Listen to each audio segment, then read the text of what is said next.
Balanço patrimonial, né? Você está estudando aí para concurso público, para o exame de suficiência, ou então você está na sua graduação de ciências contábeis e não entende nada do que o seu professor fala, né? O que o seu professor está falando ali é grego, você não consegue captar nada, entender nada sobre balanço patrimonial. Fica tranquilo, porque aqui eu vou te dar uma aula super completa, do zero, passo a passo, para que você possa finalmente entender esse importantíssimo demonstrativo contábil que é muito cobrado no exame de suficiência, concursos públicos para contadores e, obviamente, aí na sua graduação. Antes de mais nada, eu sou o Felipe, especialista em aprovação tanto no exame de suficiência quanto em concursos públicos para contadores. Então você já sabe, exercício de sempre, clica aqui embaixo no botão inscrever-se, né, e vem fazer parte aqui do nosso canal para você ser sempre avisado de novos conteúdos com essa temática. Exame de suficiência e concursos públicos para contadores.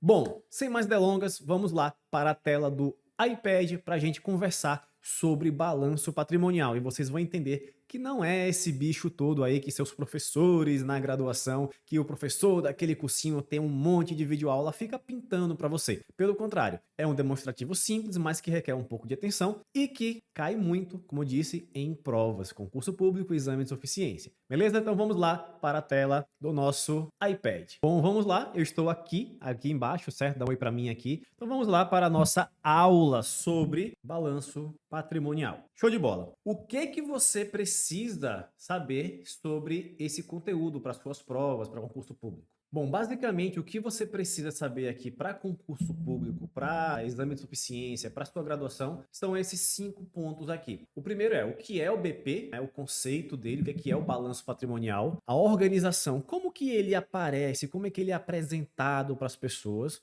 a definição e separação entre curto e longo prazo, vocês vão entender isso já já. O que cada conta representa, o que é uma conta, o que é que ela representa, vocês vão ver isso daqui. E por último, a movimentação e natureza das contas, certo? Então esses são os pontos de suma importância para qualquer prova de contabilidade de concurso público, certo? Nem mais, nem menos. O que importa pra gente é isso daqui. Então vamos lá. Primeira coisa, antes da gente começar, eu tenho que mostrar a cara do bonitão, né? Isso daqui, pessoal, é um balanço patrimonial. O que que ele tem aqui? Vamos ver se a gente consegue identificar algumas características deles, né? Nós temos valores, né? Temos valores aqui, valores aqui. Aqui também temos valores. Primeira característica que é o quê? Que ele apresenta valores. O que mais que vocês estão vendo aqui? Que ele é dividido em duas colunas, né? Nós temos essa coluna aqui em amarelo e temos essa outra coluna aqui. Temos duas colunas que formam o balanço patrimonial. Nós temos, obviamente, também o quê? Nomes. Ativo, ativo circulante, tem aqui caixa, né? Tem alguns nomezinhos. Tem ativo não circulante e o total do ativo. Além disso, nós temos aqui do lado passivo circulante, passivo não circulante e o patrimônio líquido. E dentro, né, desses nomes maiores, temos os nomezinhos aqui, que é o que a gente vai ver logo em breve. E tem um detalhe muito importante que eu quero saber quem foi que percebeu. Comenta aí. Cara, no final nós temos aqui total do ativo, o valor está aqui embaixo, e nós temos aqui total do passivo e do PL, do patrimônio líquido, e o valor está aqui embaixo. Vocês perceberam que esse valor aqui do PL e do passivo, ele é igual ao do ativo? Será se foi coincidência ou sempre vai ser assim, né? Por quê? Porque aqui, ó, total do ativo circulante não bateu com o total do passivo circulante. O que está acontecendo aí? É isso que a gente vai ver logo mais. Bom, essa é a carinha aqui do nosso balanço patrimonial. Então vamos começar agora com o conceito dele. O que é um balanço patrimonial? Vamos lá. Pessoal, se eu te perguntar, João, vamos supor que você é o João. Maria, vamos supor que você é a Maria. Se eu perguntar para você, Maria, João, vamos lá. O que você tem? Você vai pensar logo em quê? Em bens, em dinheiro, não é isso? Você tem esse pensamento, poxa, o que é que eu tenho? Eu tenho um carro, eu tenho uma casa, eu tenho um computador, tenho um telefone. Então, quando a gente fala sobre o que você tem, você associa logo ao seu patrimônio, né? Ao seu patrimônio. Show de bola. Só que as empresas, elas também têm bens, né? Elas também têm dinheiro, elas também têm computador. Então, as empresas também têm o que? patrimônio. Não é só você, João, não é só você, Maria. As empresas também têm isso, né? Só que, vamos lá, para uma empresa, essas informações não podem ficar soltas. Ela deve ter o quê? Uma organização. Essa organização dos bens da empresa é o que a gente chama de balanço patrimonial, certo? Essa organização não somente, óbvio, dos bens, eu estou tratando aqui com a linguagem mais acessível, beleza? Então, o balanço patrimonial ela tem a função de quê? De elencar, organizar, né? O quê? O patrimônio de uma empresa. E é justamente isso que aconteceu aqui, ó. Esse balanço patrimonial, ele é da empresa Magazine Luiza, Magalu. Então, no balanço patrimonial, nós temos aqui todo o patrimônio da Magalu em determinada data, que a data aqui foi 30 de setembro de 2024. Então, aqui ele informa, ó, quanto de dinheiro de disponibilidades a Magalu tinha, certo? Aqui está 1.538, mas é porque a informação ela é feita em reais mil, ou seja, cada R$ 1 aqui simboliza R$ 1.000. Ou seja, então aqui temos o quê? Em caixa, R$ 1.500.000 na Magazine Luiza. Temos títulos e valores mobiliários, que provavelmente são investimentos de curto prazo. Temos contas a receber no cartão de crédito, ou seja, a Magazine Luiza ela vende algo que ela tem o direito de receber no futuro. Aqui embaixo nós temos também o quê? Outros ativos, investimento em controladas, direito de uso, imobilizado. Tudo isso daqui é o patrimônio, são os bens e direitos da Magalu. Mas o patrimônio, ele não é somente bens e direitos. Ele é também o quê? As obrigações. E as obrigações ficam aqui desse lado direito, no passivo. Então perceba que, apesar da Magazine Luiza ter R$ 1.500.000 em caixa, ela tem uma dívida com fornecedores de 9.045.000, né? E aí, essa é uma situação boa ou ruim, né? Então, são esses detalhes que a gente vai pegar no balanço patrimonial. Então, a primeira coisa que a gente tem para definir aqui é o conceito de balanço patrimonial, né? Que de uma forma mais leve, mais didática, é o quê? É uma organização de todos os bens, direitos e obrigações que uma empresa possui em uma determinada data. Uma informação importante é o seguinte: o balanço patrimonial ele é uma demonstração estática. O que é isso daqui, Felipe? Imagine uma fotografia. Você tirou lá uma foto na praia com a sua família. Aquela foto na praia ela representa um determinado momento da sua vida. É determinado momento. Ou seja, está no passado, algo que já aconteceu em uma data específica. Ou seja, no dia 31 de dezembro de 2023, você estava na praia vendo os fogos de artifício. Pronto, é a mesma coisa aqui, ó. No dia 30 de setembro, todo o patrimônio da Magazine Luiza era isso daqui. Hoje, no dia, quando estou gravando isso aqui, 18 de novembro de 2024, isso aqui tudo já mudou. Está totalmente diferente. Está totalmente diferente. Ou seja, aquela fotografia, ela já mudou. Mas, naquele momento, isso daqui era a fotografia que representava todo o patrimônio da Magazine Luiza. Beleza? Então, esse é o conceito de balanço patrimonial. A organização do balanço patrimonial. Vamos voltar aqui. Vocês perceberam que ele tem uma organização, que tem coisas do lado esquerdo, coisas do lado direito, que no final esses números aqui batem, né? Como que é organizado um balanço patrimonial? O balanço patrimonial ele é organizado em dois grandes grupos. Um grupo chamado ativo e o outro chamado passivo mais patrimônio líquido. Beleza? O que o ativo representa? Ele representa os bens e direitos de uma empresa. E o que o passivo representa? As obrigações ou dívidas. Legal. Mas, Felipe, só organizar em ativo e passivo e PL é suficiente? Não. No balanço patrimonial, nós temos também que organizar ele de acordo com o quê? Com o grau no balanço patrimonial, nas contas do ativo. Presta atenção aqui, ó. Presta atenção aqui. Nas contas do ativo, nós temos que classificar ele em ativo circulante e ativo não circulante. O que é isso daqui? Já já a gente vai ver. Felipe, e no passivo e no PL? A gente também faz isso?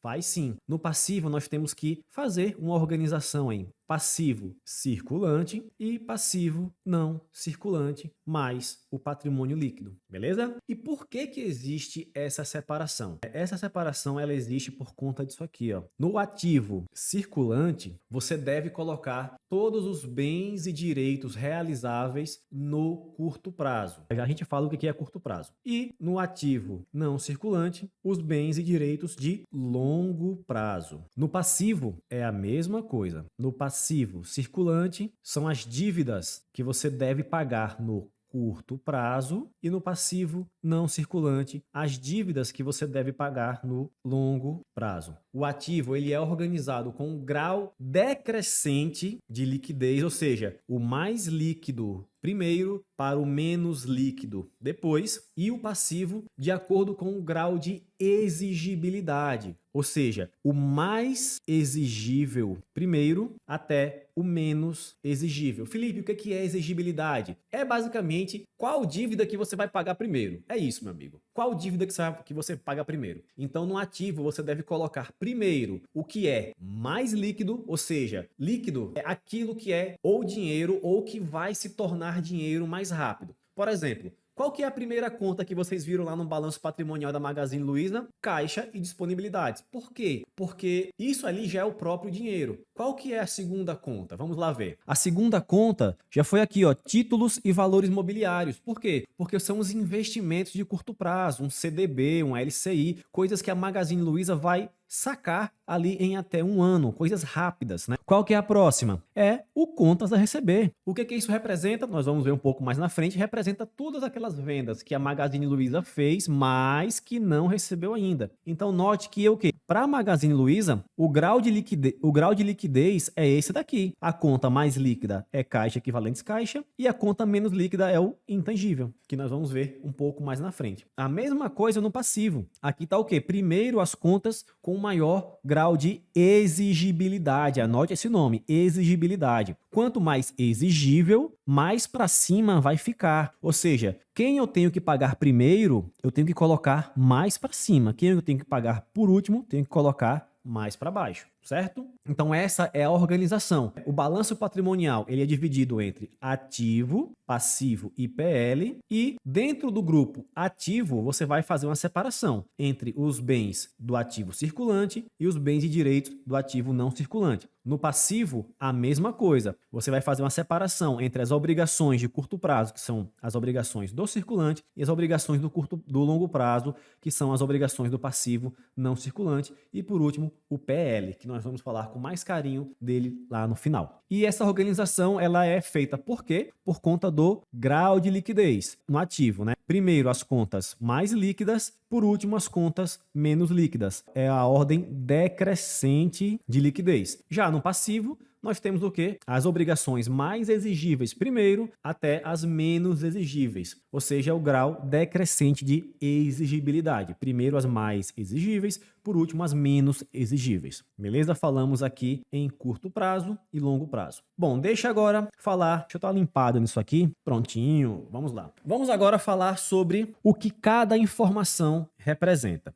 Como eu falei, nós estamos vendo aqui o balanço patrimonial da Magazine Luiza. No balanço patrimonial de uma empresa da vida real, tem muito mais informação do que vai ser cobrado em concursos, em provas, enfim. Então eu vou focar aqui em detalhar o que são cada um desses itens, mas apenas naqueles itens que são comuns a provas, a exame de suficiência e a sua graduação. Como nós já falamos, o ativo, ele é o quê? É um conjunto de bens e direitos, ok? Beleza. Ele é separado em circulante e não circulante. Maravilha. Então vamos lá. O que é caixa e equivalente caixa? Caixa e equivalente caixa são os numerários, o dinheiro que a empresa tem. Aqui é o dinheiro, é a grana, a bufunfa que a empresa tem. Títulos e valores mobiliários são investimentos que a empresa faz ali no curto prazo, né? Contas a receber são valores que a empresa tem a receber de vendas realizadas. É também uma representação do dinheiro que a empresa vai ter no futuro. A Magazine Luiza, ela vende muito a prazo, ela vende no carnezinho, né? Como a própria Magalu falou em 2022, no carnezinho. Então, o carnezinho tá aqui, ó. Todos os carnezinhos a receber estão aqui e aqui também. Cadê? Contas a receber e aqui também. Já que ela faz vendas em 12 vezes e também faz vendas em mais de 12 vezes. Então, esses carnezinhos estão aqui. Estoque. O que é um estoque? O estoque é justamente aquilo que a Magazine Luiza compra para revender. São os itens destinados à venda, mas não somente isso. Por exemplo, tem um estoque lá de papel de impressora, tá aqui também. Tem um estoque de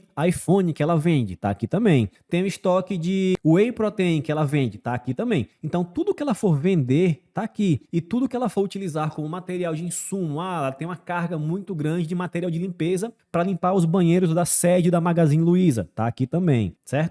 Enfim, essas outras aqui não faz muito sentido falar agora. E aqui no ativo circulante nós temos que falar sobre um detalhezinho, né? Bom, dentro do ativo não circulante, que são o quê? Que são os bens e direitos realizáveis que serão transformados em dinheiro em mais de 12 meses, tem aqui uma separação especial. O ativo não circulante ele é composto pelo quê? Pelos seguintes subgrupos: ativo realizável a longo prazo, ativo imobilizado, ativo intangível e tem aqui investimentos, beleza? Aqui ele não trouxe essa separação, mas, por exemplo, o ativo realizável a longo prazo são todas essas continhas aqui, até outros ativos. O subgrupo investimento é esse daqui, ó, investimento em controladas e também investimento em controladas. O imobilizado tá aqui, ó. O intangível tá aqui, esse e esse. Beleza? E o que é o intangível? Imagina que a Contador, fala pra mim aí, qual foi a última vez que você tirou férias com a sua família? Que você pôde dar um conforto, uma viagem para seus filhos, sua esposa? Qual foi a última vez? Talvez você nem se lembre, talvez você nunca tenha feito isso, porque o seu trabalho não permite que você tenha essa liberdade. Você tá aí no seu escritório de contabilidade, você tá aí no CLT e não consegue sequer agendar umas férias, ou talvez nem sobre dinheiro para você poder pagar um local como esse daqui. Então é por isso que eu quero te convidar para você fazer parte da comunidade do Contador Concursado,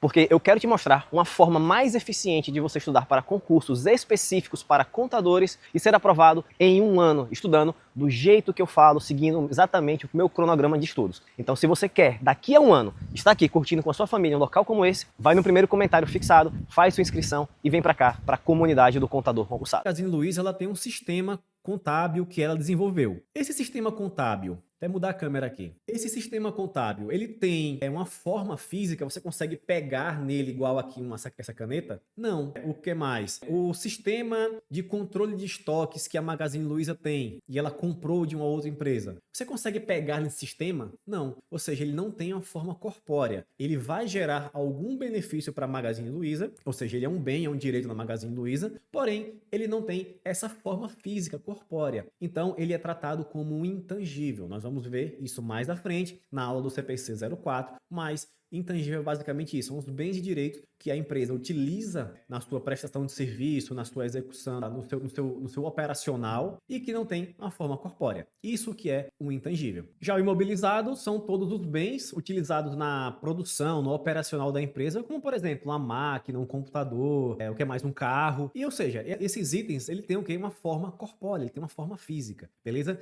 Então essa é a diferença entre intangível e imobilizado. Tem um pouco mais de diferença, a gente vai estudar mais na frente, mas para um primeiro momento é isso que vocês precisam saber sobre imobilizado e intangível dentro do balanço patrimonial. O investimento são investimentos que a empresa faz em outras empresas, comprando ações de outras empresas, enfim, o capital social delas. E o ativo realizável a longo prazo são o quê? São direitos que serão pagos, que serão recebidos pela empresa em mais de 12 meses, ou seja, no longo prazo. E aqui no passivo, né? O que são esses nominhos aqui no passivo? Bom, mais uma vez, nós temos aqui passivo circulante e passivo não circulante, né? Aqui é o curto prazo e aqui é o longo prazo. E dentro aqui do curto prazo e longo prazo, nós temos o quê? Fornecedores, que são o quê? Cara, se eu tenho um estoque, ou eu fabriquei esse estoque, ou eu comprei de alguém. Quando eu compro o estoque a prazo para pagar no futuro, esse fato vai ser registrado na conta fornecedores. Repasses e outros depósitos, isso aqui não interessa agora. Empréstimos e financiamentos. Pô, quando eu faço o empréstimo, entra dinheiro no meu caixa, né? E eu fico com a dívida, fico com a obrigação ali. Então, empréstimo e financiamento é uma conta que representa uma obrigação de devolver o dinheiro que eu peguei emprestado de alguém, no caso, um banco. Salários, férias e encargos sociais são obrigações com os funcionários para pagar salário, pagar férias, pagar encargos sociais. Tributos a recolher são obrigações, né, com fisco. Afinal de contas, se eu estou arrecadando dinheiro, eu tenho que pagar imposto. Partes relacionadas, arrendamentos aqui não entra agora, não faz sentido eu falar agora. agora. E a mesma coisa no passivo não circulante. No passivo não circulante não existe uma divisão igual essa daqui, beleza? Basicamente são as mesmas contas do curto prazo, sendo que são contas que serão pagas no longo prazo. Basicamente só isso. E por último nós temos o que? O patrimônio líquido. Patrimônio líquido continha muito especial. Bom, patrimônio líquido, o que é isso daqui? Eu vou utilizar dois conceitos que são complementares. Depois a gente vai estudar com um pouco mais de calma esse grupo de contas aqui, mas para você pegar agora, né, primeira coisa, o que é o PL? O PL, ele é o valor residual entre o ativo e o passivo. Vamos lá, qual que é o valor do ativo aqui? R$ 35.703,90. Qual que é o valor do passivo? Tá aqui, ó, 24.639,00. Se eu subtrair o ativo do passivo, eu vou encontrar o quê? O PL, que o nosso PL tá aqui, ó, 11.064,90. Isso daqui é o PL, meu povo. É o patrimônio líquido. O outro conceito para falar sobre o PL, além dele ser o valor residual, ele é o quê? Ele é o dinheiro investido pelos sócios no início das atividades da empresa. Toda empresa, ela surge normalmente o quê? Com um sócio colocando dinheiro ali para começar as atividades, né? Colocando aqui, ó, capital social. É aqui onde a empresa começa. Aqui onde a empresa começa. Aqui é o dinheiro dos sócios. E ele vai trabalhando esse dinheiro, vai tendo lucros, vai fazendo outras coisas e as outras contas vão surgindo, né? Mas a conta inicial é essa daqui, ó, é o capital social, que é o dinheiro dos sócios. Então, no patrimônio líquido, você vai encontrar o quê? O capital social, as reservas de capital, que a gente vai ver mais para frente o que é, ações em tesouraria, essa conta que cai muito em provas e concursos públicos, mas é bem simplesinha. Temos também reserva legal, temos a reserva de retenção de lucros, os ajustes de avaliação patrimonial e os lucros ou prejuízos acumulados. Obviamente que nós vamos estudar isso com mais calma, mais para frente, mas é só para você entender o que compõe aqui o PL e o que é o PL. Bom, o PL basicamente é isso, é o dinheiro dos sócios e o valor residual entre ativo e passivo, beleza? Então, pessoal, tudo ok até aqui? Como é que tá? Tá acompanhando bem? Comenta aqui, eu quero saber de vocês como é que vocês estão. Então vamos seguindo aqui para o nosso conteúdo. Então nós já vimos aqui o que cada informação daquela representa, né? Então vamos agora aqui para a movimentação e natureza das contas. Como eu disse, pessoal, a conta inicial geralmente é essa daqui, o capital social, que é o dinheiro que os sócios colocam no negócio, beleza? Isso aqui é o capital social. Na contabilidade, como a gente já viu que aqui são as obrigações e aqui são os bens e direitos, na contabilidade temos um outro nome que complementa esse conhecimento. Nós já falamos sobre isso nessa outra aula que está passando aqui em cima, sobre débito e crédito, que é o seguinte: os passivos, eles são conhecidos como as origens de recursos. Já os ativos são conhecidos como as aplicações de recursos. Ou seja, uma origem é o quê? É de onde vem o dinheiro. E uma aplicação é o quê? É de onde vai o dinheiro. Bom, imagina a seguinte situação. Eu abri a minha empresa agora. Eu tive o quê? Eu abri minha empresa. E para eu abrir minha empresa, eu coloquei lá R$10.000. Esse R$10.000, ele foi o quê? Ele foi meu capital social, ou seja, a minha origem. E onde foi esse dinheiro aplicado? Ele foi aplicado no meu caixa, R$10.000. Entendeu? O passivo, ele é a origem dos recursos. Afinal de contas, esse dinheiro vai vir de algum lugar. Ou ele vai vir de um empréstimo, de um fornecedor, e ele vai ser aplicado em alguma coisa. No caso de fornecedor, vai ser aplicado aqui, ó, no estoque. No caso do empréstimo, vai ser aplicado aqui, ó, no caixa. Entendeu? Então, os passivos indicam as origens, de onde vem o recurso. E os ativos, eles indicam as aplicações. As aplicações tem um negócio chamado débito e crédito. A gente já viu de forma mais detalhada sobre débito e crédito nessa aula que está passando aqui em cima, mas eu vou dar mais uma pincelada aqui. As contas de aplicações têm o quê? A natureza devedora, ou seja, um Dzinho aqui. Já as contas de origem têm o quê? Tem a natureza credora. Isso significa o seguinte, que o saldo delas tende, né, naturalmente a ser o quê? A ser, no caso do ativo, um saldo devedor, no caso do passivo, um saldo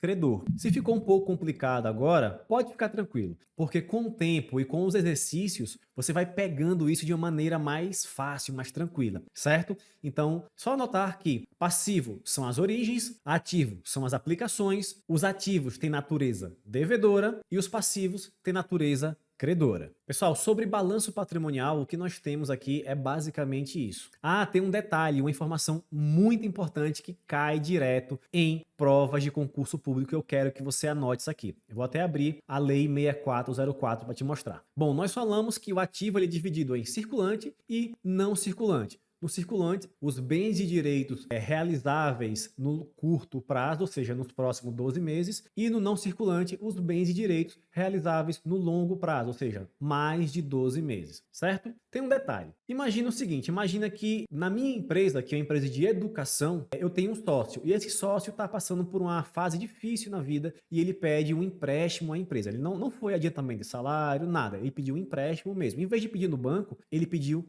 na empresa. E eu fui lá e emprestei. Ele prometeu pagar esse empréstimo no curto prazo, em 6 meses. Teoricamente, esse empréstimo deveria ser classificado em um contas a receber no ativo circulante. Por quê? Porque eu tenho o direito de receber um dinheiro de alguém em menos de 12 meses. Só que tem um detalhe, pessoal. Artigo 179, inciso 2º da Lei 6404. No ativo realizável a longo prazo, eu devo classificar o quê? Os direitos realizáveis após o término do exercício seguinte, ou seja, longo prazo, assim como os derivados de vendas, adiantamentos ou empréstimos a sociedades coligadas ou controladas, diretores, acionistas ou participantes do lucro da companhia que não constituírem negócios usuais na exploração do objeto da companhia. Pessoal, a minha empresa é de educação. Eu fiz um empréstimo, ou seja, fazer empréstimo não é um objeto usual da minha companhia. Então, primeiro ponto. Segundo ponto, quem pegou esse empréstimo, ele é um diretor, é alguém que participa dos lucros da companhia. E terceiro ponto, apesar de ele ter prometido pagar no curto prazo, a lei mostra o quê? Quando eu faço um empréstimo que não é um negócio usual da companhia a um diretor, mesmo que o prazo de recebimento seja menos de 12 meses, eu devo classificar esse negócio no ativo não circulante, subgrupo ativo realizável no longo prazo, certo? Isso daqui cai muito em provas de concurso público, cai muito, cai demais, certo? Então anote isso daí. Então, meu povo, o que é que vocês vão fazer agora? Vocês vão acessar aqui o CFC Questões. Deixa eu mostrar para vocês aqui na telinha. Vocês vão acessar o CFC Questões, que é o nosso sistema de resolução de questões. Vão clicar aqui em cima, ó, em questões, e vocês vão fazer o quê? Vocês vão responder questões aqui, ó, contabilidade geral, sobre esse assunto. O nome que vocês vão encontrar aqui, ó, é avaliação de ativos e passivos. Então, vocês vão responder questões sobre balança patrimonial aqui no CFC Questões. O link para você se cadastrar está aqui embaixo na descrição. Lembrando que você pode, de forma gratuita, se cadastrar e responder 5 questões por dia. Ou, se você preferir, nós temos o plano mensal, que eu vou te dar aqui um cupom de 50% de desconto na primeira mensalidade para você começar a utilizar o CFC Questões. Beleza? O link está na descrição desse vídeo e no primeiro comentário fixado. Fala, meus amigos, vamos agora para a nossa aula de DRE, demonstração do resultado do exercício, para concursos públicos, exame de suficiência ou para a sua graduação de ciências contábeis. Muita gente tem dificuldade nesse assunto, mas é algo simples. Pensa num assunto simples, legal, cai muito em provas e, obviamente, você também consegue aplicar no seu dia a dia, nas suas finanças pessoais. Então, vamos lá para a gente trabalhar aqui tudo o que você precisa saber sobre DRE, sobre demonstração do resultado do exercício para concurso público, exame de suficiência ou para sua graduação. Inclusive, eu quero que você deixe aqui embaixo nos comentários se você está vindo aqui por concurso público, ou porque você está estudando para o exame de suficiência, ou porque você está com dúvida aí na sua graduação, não consegue entender as aulas do seu professor e está procurando um complemento aqui na internet. Pessoal, se vocês escutarem algumas batidas, porque tá tendo uma obra aqui do lado de casa, enfim, eu não tenho como controlar isso, mas dá pra gente levar tranquilamente. Vamos lá. Vamos agora aqui pra tela do nosso iPad pra gente começar a nossa aula sobre DRE, demonstração do resultado do exercício. Vamos lá. O que é que você precisa saber sobre esse assunto para concursos e exame de suficiência e também para a sua graduação? Eu separei aqui os 5 tópicos mais relevantes, para provas e para concurso. Primeira coisa, saber o que é a DRE, como ela é organizada, o que cada informação representa. A integração da DRE com o balanço patrimonial. Lembra lá do balanço patrimonial que nós vimos a aula antes? Se você não viu, ela está aqui em cima nesse primeiro card. Vai lá assistir que é muito importante. E o quinto tópico é o quê? Como isso daqui cai em provas, meu amigo. cai. Vou te mostrar exatamente como cai para você focar para marcar o X correto na sua prova. Então vamos lá. Primeira coisa, o que é a DRE? Na aula anterior, nós vimos o quê? O balanço patrimonial. Nós vimos que ele é o quê? Uma demonstração estática, que ele mostra o patrimônio da entidade, os bens, direitos e obrigações. O que mais que nós vimos? Nós vimos que o ativo ele vai ser igual à soma do passivo mais o PL. Isso aqui é a famosa equação fundamental da contabilidade, extremamente importante e cai em concurso, beleza? O que mais que nós vimos? A divisão entre circulante e não circulante. E já a DRE, o que ela é? Bom, se o balanço patrimonial é uma demonstração estática, a DRE é uma demonstração dinâmica. Se o balanço patrimonial mostra o patrimônio da entidade, a DRE mostra o quê? O resultado e como ele foi formado. O que é resultado, Felipe? Resultado é nada mais, nada menos do que o lucro ou prejuízo do exercício. Quando a gente fala sobre resultado, a gente está trazendo exatamente esses conceitos, né? De conceito de lucro ou de prejuízo, certo? Anote porque muitas questões vão perguntar, qual que é o resultado do exercício dessa entidade? Ele dá lá um monte de transações e pede para você mostrar o lucro ou prejuízo. Só que ele não chama de lucro ou prejuízo, chama de resultado, beleza? Então esse termo é muito importante. Se a DRE mostra o patrimônio, os bens, os direitos e as obrigações da entidade, a DRE ela vai mostrar o quê? Receitas e despesas. O que é uma receita? Existe uma definição mais técnica sobre receita e também existe uma definição técnica sobre despesas. Bom, receita é tudo aquilo que aumenta o PL, certo? Receita, tudo aquilo que aumentar o PL. E despesa é tudo aquilo que reduz o PL. Isso daqui é receita e isso daqui é despesa, é o conceito. Beleza? Bom, feita aqui a nossa apresentação inicial, eu gosto de mostrar o meu conceito sobre DRE. Pessoal, DRE, na minha opinião, nada mais é do que um funil, onde entra todo o dinheiro das vendas de uma entidade, vai entrando aqui, o dinheirinho bonitinho, e esse dinheiro ele vai saindo, né? Ele vai saindo em formato de custos, em formato de despesas, né? Despesa com salário, despesa com taxas bancárias, despesas com conta de água, conta de luz. Tudo isso daqui é despesa que vai consumir a receita. Nós também temos o quê? Despesas aqui, ó, com impostos. O Estado quer também a sua fatia do seu negócio, beleza? Então, também, isso daqui também vai consumir o quê? A receita. E no final, o que sobrar dessa soma e subtração, ou seja, somando as receitas e subtraindo os custos, despesas, impostos, é o lucro, é o resultado. O resultado é o resultado da entidade, o lucro ou o prejuízo. Então perceba que no topo vai entrar muita coisa. Vai entrar toda a receita da empresa, enfim, tudo mais, mas vai sair somente uma pequena parcela dele, que é o lucro do exercício. E o restante foi perdido aqui, ó, nas despesas e custos. Entendeu? Então, essa é a melhor representação gráfica que eu posso trazer para vocês aqui sobre o que é uma DRE. É um demonstrativo dinâmico que mostra a formação do resultado da entidade, somando as receitas e subtraindo os custos e as despesas e os impostos. Em uma linguagem muito mais simples, muito mais prática, esse é o melhor conceito sobre DRE. Essa daqui é a estrutura de uma DRE na vida real. Deixa eu dar um zoomzinho aqui. Lembra lá que eu falei que o quê? Que a DRE ela é receita, tem um monte de custo e despesa para o final ter o lucro, né? O resultado. Ó aqui, ó. Vamos lá. Temos aqui a receita, temos aqui um negocinho chamado de deduções da receita, temos aqui a receita líquida, o custo total, o lucro bruto, despesas, EBITDA, que isso daqui é apenas uma métrica mais empresarial, na DRE mesmo isso aqui não existe, e o resultado e o lucro final aqui, lucro operacional, os impostos e o lucro líquido do exercício. Vamos falar sobre cada um desses itens aqui, né? Começando por onde? Pelo topo da DRE, a receita. Bom, o que é que nós temos aqui na receita? Na receita nós temos todas as vendas realizadas pela entidade, independente do recebimento. Professor, eu fiz uma venda à vista. Entra aqui na receita? Entra. Fiz uma venda a prazo. Entra aqui na receita? Entra também. Não obrigatoriamente a receita tem que ser recebida para poder entrar aqui nessa primeira linha de receita. Por conta do quê? Por conta do regime de competência. O regime de competência, ele fala o quê? Que os fatos contábeis devem ser registrados de acordo com a ocorrência do seu fato gerador, independentemente do recebimento ou do pagamento. Então, tanto faz se a receita foi recebida ou não, se ela foi à vista ou se foi a prazo. O importante é, teve venda? Então, você já contabiliza aqui na receita, certo? Tem uma regrazinha que a gente vai ver um pouco mais adiante, mas que não cabe agora aqui. Fique somente com esse conceito.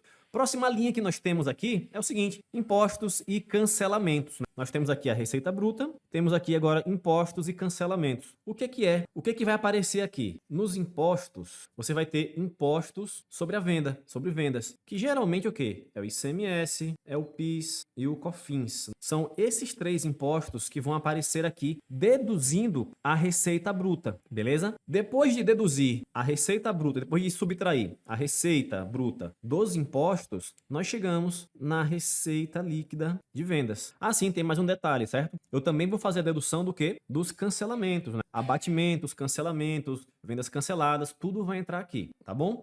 Próxima linha que nós temos na DRE é o quê? É o custo total. Isso daqui é um ponto muito interessante. Esse custo total aqui, no caso dessa DRE, é o CMV, que é o custo da mercadoria vendida. Vou dar um exemplo. Essa empresa aqui dessa DRE é a Magazine Luiza, certo? Vamos lá. Antes da Magazine Luiza vender um iPhone, o que é que ela precisa fazer? Ela precisa comprar esse iPhone. Então temos aqui, vamos começar de trás para frente. Antes da venda, eu preciso ter o quê? Preciso ter o item que eu vou vender. E antes de ter o item que eu vou vender, eu preciso que encontrar um fornecedor, certo? Pronto, beleza. Então vamos lá. Eu estou vendendo iPhones, telefone celular. Eu tenho lá o meu fornecedor, que é a Apple. A Apple ela vai me vender o iPhone a um preço mais barato do que ela vende no mercado. Esse iPhone ele vai chegar na minha empresa em formato de uma conta chamada estoques. Depois de um tempo, eu fiz a venda desse estoque. Esse estoque vai se transformar em quê? Em CMV, no custo da mercadoria vendida. Ou seja, eu tenho um estoque, vamos supor que seja um único iPhone por 10 mil reais. Minha receita dessa venda foi de 20 mil reais. Então, esse meu estoque ele vai virar o CMV dessa venda, 10 mil. E aqui vai ter o meu lucro bruto. Entenderam? O CMV nada mais é do que reconhecer o custo do estoque vendido. Se meu estoque está por 10 mil reais, se eu vender esse estoque inteiro, ele vai virar um CMV de 10 mil reais. E esse CMV, na apuração do lucro, ele vai reduzir a receita líquida. O CMV ele serve também para indicar o seguinte, pessoal, dinheiro não dá em árvore. O dinheiro ele vem de algum lugar. No caso, aqui nessa venda, eu não vendi 20 mil reais em iPhone, né? Minha receita foi de 20 mil reais. Para a minha empresa vender esses 20 mil reais, eu tive que fazer algum sacrifício, algum esforço, eu tive algum custo. Não cai nada do céu, nada é de graça. Então, esses 20 mil reais, eles são oriundos de onde? Desse CMV. Entenderam onde eu quero chegar? Então, o CMV, ele indica o custo, basicamente, entre aspas, né? O custo para você vender aquela mercadoria. Então, é exatamente isso que indica o CMV. Esse assunto você vai pegando mais ele quando vocês forem respondendo os exercícios. Mas é basicamente isso, entender que o CMV ele vai representar o seu sacrifício, o seu custo,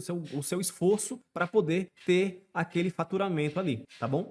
E de onde é oriundo o CMV? É oriundo dos estoques. Sobre o CMV tem um ponto muito importante, que é uma fórmula para você calcular o CMV. O CMV ele é calculado pela seguinte fórmula: estoque inicial mais compras menos estoque final. Pessoal, essa fórmula aqui salva vocês em concurso público e exame de suficiência. Então anotem aí no seu caderninho. Isso aqui é muito importante, beleza? Pode parecer bobagem, mas isso aqui é muito importante. Então vamos seguindo aqui. Nós já vimos agora o quê? Já vimos a receita bruta, os cancelamentos, receita líquida, o custo e agora o lucro bruto. O lucro bruto, até fazer aqui em cima, ele é uma métrica que informa qual foi o meu resultado com venda de mercadorias. Esse é o lucro bruto. ele é basicamente o quê? Minha receita líquida menos o meu CMV vai ser igual ao lucro bruto. Outro ponto também, anotem aí, que cai bastante em provas e concursos públicos e exame de suficiência, né? É você identificar o lucro bruto. Depois do lucro bruto, o que é que nós temos aqui? Nós temos as despesas, né? Temos outras despesas, outras receitas. Temos despesas com vendas, né, que são aquelas despesas que a empresa realiza, executa para poder vender, como por exemplo, comissão de vendedores, aluguel de uma loja, que mais? Enfim, toda despesa que seja direcionada a você fazer ali uma venda. Marketing entra aqui, despesas gerais e administrativas, o custo do contador, por exemplo, o quanto a empresa paga para o contador, tá aqui, né? O salário do pessoal do financeiro, tá aqui, o material de limpeza, tá aqui. Então, o papel da impressora, tá aqui. Então, essas são as despesas que vocês vão colocar dentro da sua DRE. Perda de liquidação duvidosa é basicamente o seguinte: imagine que a Magazine Luiza, ela vende a prazo e alguns desses compradores, né, até mostrar aqui, e alguns desses compradores do Magazine Luiza, eles simplesmente não pagam, dão calote, né? Então, essa perda com liquidação duvidosa é justamente para reconhecer, entre aspas, esse calote, né? Você já coloca ali na sua demonstração aquela perda. Poxa, eu vendi, mas eu não vou receber, né? Nós vamos ter uma aula um pouco mais à frente sobre a PDD, mas saiba que é basicamente isso. Ela é o reconhecimento do calote nas suas vendas a prazo. Lembre, detalhes, PDD ela é calculada somente sobre vendas a prazo. Anote isso daí porque é muito importante, principalmente na FGV. A FGV gosta muito de colocar ali vendas a prazo e à vista na mesma questão e pede para você calcular a PDD, a perda com liquidação duvidosa. E você vai utilizar somente o valor das vendas a prazo, tá beleza? Então vamos seguindo aqui. Nós temos também aqui na DRE outros itens que eu não vou falar agora, que são um pouco mais complexos e eu vou deixar um pouco para depois, mas eles não vão impactar o nosso aprendizado agora. Depois da DRE, isso aqui esquece, beleza? Porque isso aqui, essa parte aqui de EBITDA, EBIT, esquece, porque isso daqui são métricas gerenciais, não entram na DRE de verdade mesmo, como está na Lei 6404 e CPC 26. A nossa próxima linha é o resultado financeiro. Vamos supor que a sua empresa, ela tenha investimentos. Ela compre títulos do Tesouro, por exemplo. Tem algum investimento na poupança. Esse investimento, todo mês, vai ter ali um rendimento, né? Ele vai entrar uma graninha ali na sua conta. Então, essa grana é o quê? É receita de juros, ok? Beleza. Imagina que você fez um empréstimo. Todo mês vai sair uma grana desse empréstimo. A título de quê? De juros de empréstimos, né? Nós temos o principal, temos os juros. Aqui eu estou falando somente dos juros. Então, note o quê? Que isso daqui é o que a gente chama de resultado financeiro. São receitas e despesas que não se relacionam com a atividade principal da entidade. No caso da Magazine Luiza, ela é vender mercado, a atividade principal é vender mercadorias. Então, esse resultado financeiro vai mostrar exatamente isso daqui. O confronto entre receitas e despesas de juros. Basicamente é isso. Se a receita de juros for maior que a despesa, você vai ter aqui um lucro financeiro, digamos. Se for o contrário, você vai ter um prejuízo, que foi o caso da Magazine Luiza. Como ela não é uma empresa financeira, é natural que esse resultado seja negativo mesmo. Próxima linha que nós temos é o quê? É o lucro operacional. Então, o lucro operacional é o seguinte: você vai partir daqui do lucro bruto, você vai retirar as despesas, somar com o resultado financeiro e você vai ter esse valor aqui. Você vai ter o lucro operacional. E desse lucro operacional, você vai retirar o imposto de renda e a contribuição social, que são os impostos diretos, né, que é calculado em cima desse valor aqui. Então, após isso, você vai chegar aqui no lucro líquido, simples assim. Então, isso é a DRE, ou seja, ela mostrou como o meu lucro foi criado. Ou seja, começamos com a receita aqui de 11.165, tivemos diversas despesas e diversas receitas que chegaram a um lucro de 70, né? Ou seja, um faturamento de 11 bilhões para um lucro de 70 milhões. E aí, vale a pena ou não vale? Você tem que saber. Aí você, como sócio da empresa, vai ter que analisar se isso daqui é um bom ou mau resultado. Mas é basicamente isso, né, que a DRE informa. Ela vai informar através das suas linhas aqui de receita, de deduções, de receita líquida, de custo total, de lucro bruto, de despesas, como foi que o lucro foi formado em um determinado período. Velho, DRE é só isso, né? Então a gente vai ver agora sobre como que isso cai nas provas, né? Vou mostrar para vocês aqui umas duas questões para a gente matar esse assunto. Vamos lá. Como que isso cai na prova? Pessoal, 90%, eu posso dizer sem medo de errar, 90% das questões de DRE vão cobrar alguma coisa, né? Teoria, mas a maioria é pedindo para você apurar ou o lucro bruto ou encontrar o CMV ou o lucro líquido do exercício. Simples assim. E pegadinhas aparecem aqui, ó, no cálculo do CMV, tá certo? Então você tem que responder bastante questão para você ficar craque nisso daqui. Mas como eu falei, é só seguir essa fórmula aqui, ó. CMV igual estoque inicial mais compras menos estoque final. Só isso. Então bora aqui para a gente responder algumas questões sobre esse assunto. Bom, essa daqui é a tela que vocês já conhecem do CFC Questões, né? Caso você queira ter acesso aí à maior coletânea extremamente organizada de questões de contabilidade, é só você ir lá no primeiro comentário fixado, você vai encontrar um link com 50% de desconto na primeira mensalidade. Então vamos lá. Para você responder as questões, você vai fazer o seguinte, você vai ver aqui em cima, questões, certo? Vai escolher o filtro Contabilidade Geral, vai escolher aqui DRE. Pronto. E clica em filtrar. E agora você tem apenas questões da DRE para você responder aqui e brincar. Então vamos responder aqui algumas juntos. Vamos lá. As despesas listadas a seguir são contabilizadas na DRE como despesa com pessoal, à exceção de uma, assinale-a. Bom, férias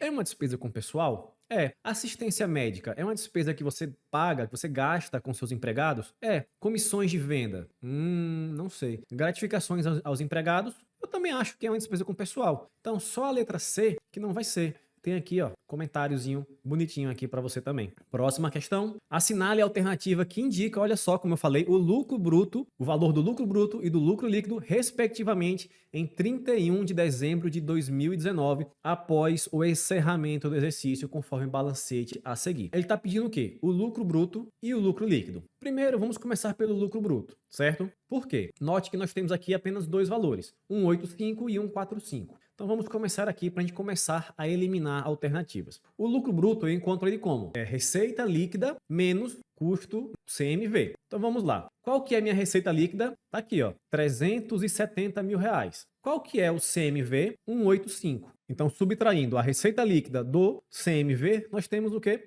O lucro bruto de 185 mil reais. Faz aí a continha na sua casinha. Pronto, show de bola. Então, ou vai ser a letra A ou a letra D de dado. Então, nós temos que tirar o que agora? Nós temos que tirar as despesas, né? Despesas gerais, administrativas, com vendas, com pessoal, os impostos diretos, né? Imposto de renda e contribuição social. E aí sim a gente chega lá no lucro líquido do exercício. Então, estoque de mercadoria é uma conta de resultado? Não, é uma conta patrimonial, então não entra na nossa conta. Fornecedores? Também é uma conta patrimonial, um passivo, não entra na conta. Caixa equivalente caixa é uma conta de resultado? Não, é uma conta patrimonial, então fica fora também. Despesa com IR, ela é uma conta de resultado? Sim, então nós vamos utilizar essa conta aqui, despesa com IRCS, ela vai ser menos 40 mil reais. Vai anotando no seu caderninho aí. Despesas comerciais, também, menos 45 mil reais. Receita de líquidas, nós já vimos. Contas a pagar é conta patrimonial, então tá fora. Despesas gerais também, menos 26 mil reais. Impostos a recolher. Quando você encontrar o nome a recolher, isso indica que é uma obrigação. Então, se é uma obrigação, é o quê? É um passivo, certo?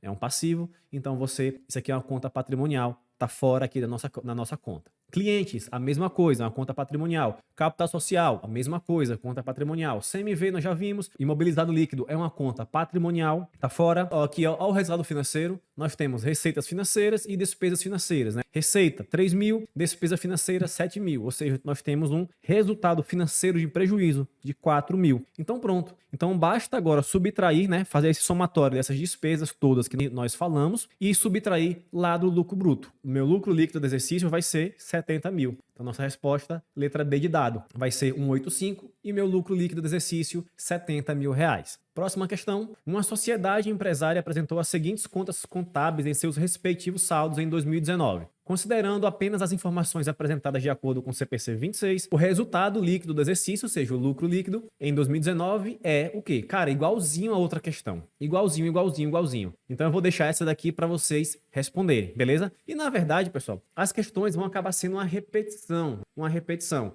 Pode ser um pouco mais trabalhosa como essa, ou pode ser um pouco mais direta como essa, mas vai ser uma repetição para você encontrar ou lucro bruto, ou lucro líquido, ou CMV. É só isso. Então, o importante é que você pratique o máximo de questões, de preferência, pratique aqui no CFC Questões. Por quê? Porque você vai ter o meu suporte, tá certo? Então, pessoal, DRE é isso. Tranquilidade, é um assunto simples, cai em concurso demais e você não pode perder questões como essa. Então, reveja essa aula aqui quantas vezes forem necessárias e resolvam questões lá no CFC Questões. E como eu sempre digo, até a aprovação.